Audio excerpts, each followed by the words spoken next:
Musim kalau saat ini menyaksikan live YouTube Suara Musim TV, selama kita jeda tadi ya di YouTube itu ada tayangan video dari Zamzam Renovasi.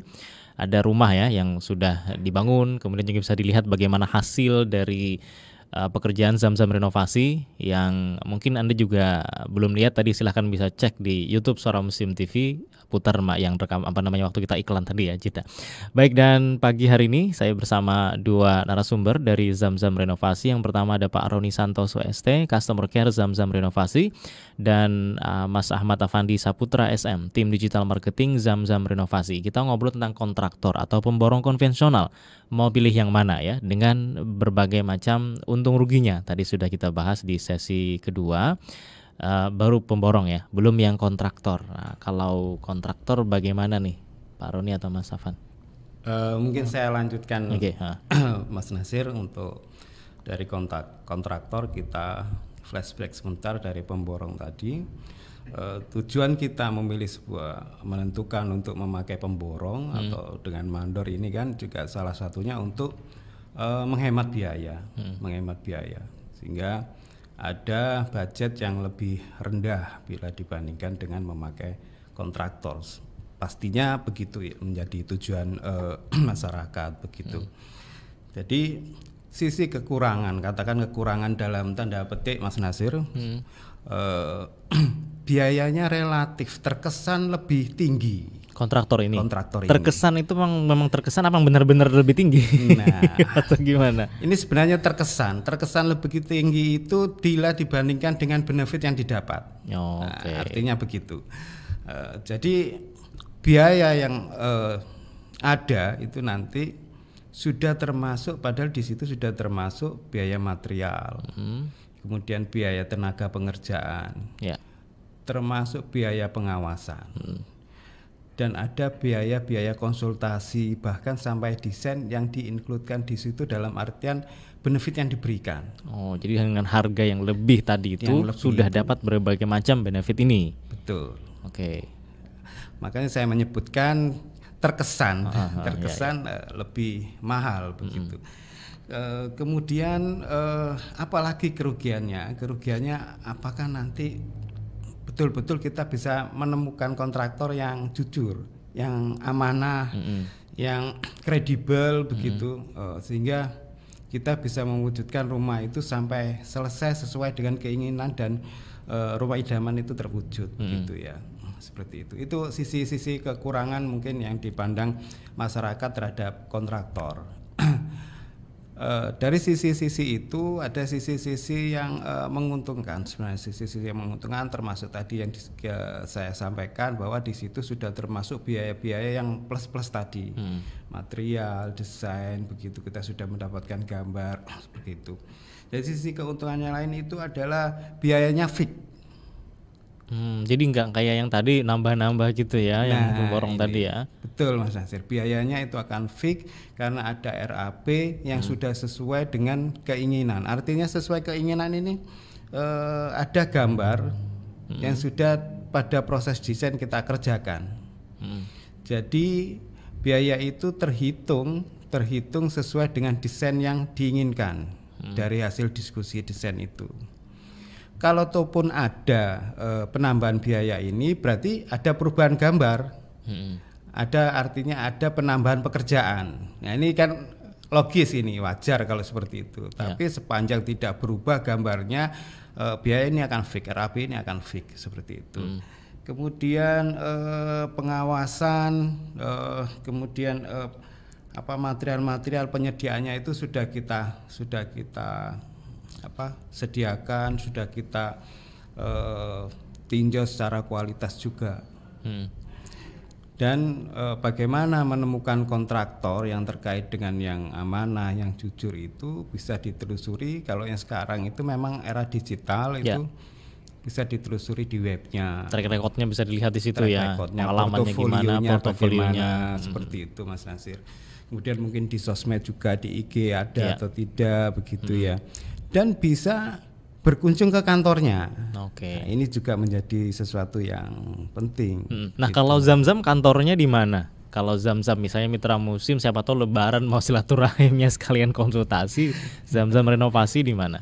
Insya Allah monggo kalau mau silaturahim di kantor Zamzam ada di Sukolilo Dian Regency 2. Sukolilo Dian Regency 2. Iya, di Surabaya, Jalan Mulia 3 nomor 37. Jadi Sukolilo Dian Regency 2. Jalan Mulia 3 nomor 37. Sukolilo Dian Regency 2, Jalan Sukolilo Mulia 3 nomor 37. Oke. Nomor 37. Daerah Keputih ini ya. Daerah Keputih. Siap. Sampingnya kampus ITS. Sebelahan dengan. Jadi kalau misalnya ada yang mau silaturahim tadi sebagaimana karena kontraktor yang disampaikan yang kredibel, yang kemudian bisa bertanggung jawab dan sebagainya, kantornya bisa didatangin, orangnya ada gitu ya. Baik, ini ada pertanyaan dari YouTube. Ada Utami Setiawan. Kalau mau membuat carport ya saja, bisakah dengan Zamzam Renovasi? Insya Allah kita tidak pernah membatasi pekerjaan, apapun, membuat kanopi saja misalkan, atau bahkan seperti carport yang diinginkan penanya di YouTube, insya Allah akan kita kerjakan begitu. Jadi kita memang tidak termasuk ini kaitannya Mas Nasir. Secara umum memang kan diukur per meter persegi, tapi kita tidak. Jadi kalau di Zamzam kita mengukurnya pada tiap bagian pekerjaan yang dikerjakan biar lebih fair antara kontraktor dan pihak owner sebagai pembangun, seperti itu. Bagian yang dikerjakan maksudnya gimana?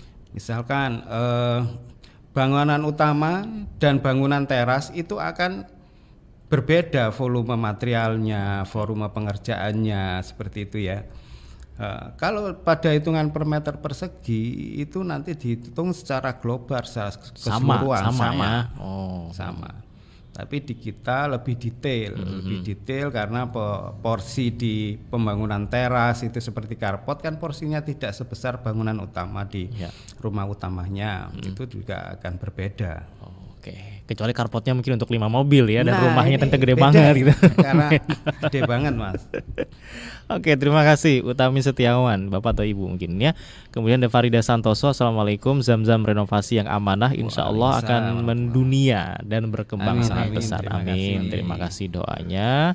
Yang lain juga silahkan ya kalau mau berkonsultasi di pagi hari ini 0315624555 untuk telepon dan juga WhatsApp 0855300938. Kalau misal bicara sistem pembayaran gimana kalau perbedaan pemborong dan juga kontraktor ini? Sistem pembayaran di kontraktor ada berbagai macam menurut kebijakan mereka. Yang penting jelas di MOU Mas. Masyarakat harus betul-betul membaca, meskipun nanti misalkan halamannya tebal, dibaca betul-betul apa saja perjanjian-perjanjian yang tercantum di situ. Ini menjadi penting supaya kita ketemu dengan sebuah kerugian tadi. Nah, itu jadi pada tahapan MOU itu memang kita harus lebih teliti. Itu saran kita kepada masyarakat seperti itu. Kalau pemborong dengan kontraktor keduanya punya MOU atau berbeda nih? Kalau dengan pemborong ada yang pakai perjanjian, ada MOU, ada yang tidak, sepanjang sepengetahuan saya. Tergantung kesepakatan kedua belah pihak. Tapi untuk kontraktor insya Allah sudah punya standar bahwa kita pasti pakai MOU. MOU termasuk di sana tertera termin-termin pembayaran, kemudian mungkin nomor rekening yang dituju, seperti itu. Kalau di Zamzam akan ada termin karena polanya pakai termin pembayarannya. Jadi jelas persen-persennya berapa, termin pertama, kedua dan seterusnya, seperti itu Mas Nasir. Kemudian bila terjadi penyelesaian proyek itu melebihi batas waktu, karena di situ molor. Karena di MOU pasti akan disebutkan kurun waktu pengerjaan proyek. Ini salah satu keuntungan bagi masyarakat ketika memilih kontraktor. Jadi jangka waktunya fix, terukur. Ketika melebihi batas itu ada kesepakatan yang tertera di MOU. Nah, ini perlunya kita harus membaca apa saja yang tertera di MOU itu. Jangan asal tanda tangan ya, iya, lihat isinya. Apakah nanti kemudian ada penalti mungkin di kontraktornya ya karena melewati batas? Cuman kadang kan karena untuk kejar tayang, kejar waktu pembuatan itu, apakah tidak menyebabkan nanti kontraktornya ya tanda kutip asal-asalan ya, asal jadi gitu? Bisa nggak seperti itu juga? Ini kan kerugian juga bagi customer. Dari sisi itu memang akan menjadi sebuah kerugian. Makanya ada pihak ketiga biasanya kalau digandeng itu konsultan dari pembangun rumah untuk mendampingi kontraktor itu. Ya. Kontraktor itu. Baik, pertanyaan berikutnya dari WhatsApp. Siapa ini? Rizal ya, Pak Rizal atau Ibu tidak. Kalau meneruskan pembangunan yang sempat terhenti oleh kontraktor sebelumnya, yang kita bahas sebelumnya tadi ya, bisa nggak? Karena bangunan rumahnya itu sudah setengah jadi, tapi terhenti, lalu mau dilanjutkan. Nah, ini bisa nggak kalau Zamzam yang melanjutkan pembangunannya? Insya Allah bisa Ibu atau Bapak. Beberapa kasus kita juga menangani hal semacam itu. Jadi melanjutkan dari pembangunan yang terhenti dari pembarong atau kontraktor sebelumnya seperti itu. Insya Allah kita bisa melayani. Bisa nggak misalnya ini kan mungkin terhenti karena kekurangan dana gitu ya, karena dananya nggak fix atau anggarannya nggak fix dari awal, ternyata di tengah-tengah udah habis uangnya. Nah, itu Zamzam apakah juga bisa memediasi kemudian untuk pinjaman mungkin ya ke pihak perbankan syariah dan lain sebagainya, membantu pemilik rumah ini? Jadi terkait pendanaan, kemungkinan masyarakat ada dana mungkin belum sampai seperti yang diinginkan mewujudkan rumahnya atau renovasi begitu ya, kekurangan dana begitu. Kita ada fasilitas KPR renovasi syariah. KPR renovasi syariah. Ya, kita ini menggandeng atau bekerja sama dengan perbankan syariah yang nantinya akan mendanai masyarakat, Bapak Ibu dalam pembangunan rumah ataupun renovasi. Jadi memang ada ketentuan-ketentuan, ada kriteria-kriteria yang terkait pengajuan KPR. Tapi secara teknis nanti kita akan bantu pengajuannya, termasuk penyediaan gambar-gambar teknis. Itu nanti kita sediakan, kemudian timeline pembangunan begitu.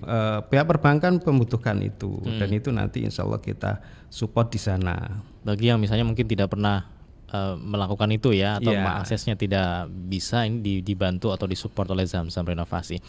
Kemudian pertanyaan berikutnya dari Ibu Mut di Sidodadi Taman. Kalau mau menggunakan jasa Zamzam Renovasi tapi bertahap, ini bisa tidak? Misalnya kita ingin mengerjakan dapur dulu, sesuai dananya hanya untuk dapur doang nih bulan ini, kemudian pembayarannya menggunakan apa ini, emas ya, merek emas nih kayaknya disebut nih. Kalau salah silakan bisa dikoreksi Bu Mut, ini kayak saya pikir ini merek emas ya. Bisa atau enggak gitu. Jadi bayarnya pakai emas batangan, bukan batangan yang gram-gram gitu biasanya. Iya, menarik ini karena emas juga lagi tren lagi tren ini tidak kena inflasi. Secara umum dan khusus kita memang bisa mengerjakan pembangunan bertahap, artinya rumah berkembang itu kita bisa konsepkan itu, artinya sebagian dulu di sisi mana kita akan bikin skenario biar tidak terganggu dari yang sudah dikerjakan. Misalkan kita mau buat 2 lantai gitu Mas Nasir ya, bikin 2 lantai tapi budget itu masih cukup untuk 1 lantai. Terus bagaimana ini solusinya? Kita ada skenario itu untuk pembangunan bertahap supaya juga aman di sisi yang lantai 1 yang sudah selesai 100%, pembangunan berikutnya tidak mengganggu di lantai 1, tetap bisa mengerjakan di lantai 2. Itu kita ada skema, ada skenario yang nanti kita bisa sampaikan gitu. Jadi kalau pembayarannya melalui logam mulia tadi itu bisa nggak? Atau beliau harus jual dulu baru dibayarkan ke Zamzam? Selama ini belum ada ya. Ada begitu. Mungkin bisa diuangkan dulu. Gitu. Lebih pas. Iya. Terima kasih ya Ibu Mut di Sidoarjo. Mas Afandi mungkin ada yang mau ditanggapi dari beberapa pertanyaan tadi sebelum kita ke penutup? Iya. Jadi memang salah satu yang mungkin yang belum masyarakat tahu bahwa sebenarnya kontraktor ini kan kadang-kadang juga secara awam itu dinilai seperti hanya untuk kalangan elit gitu ya. Oh, yang duitnya banyak. Iya, kontraktor gede proyeknya.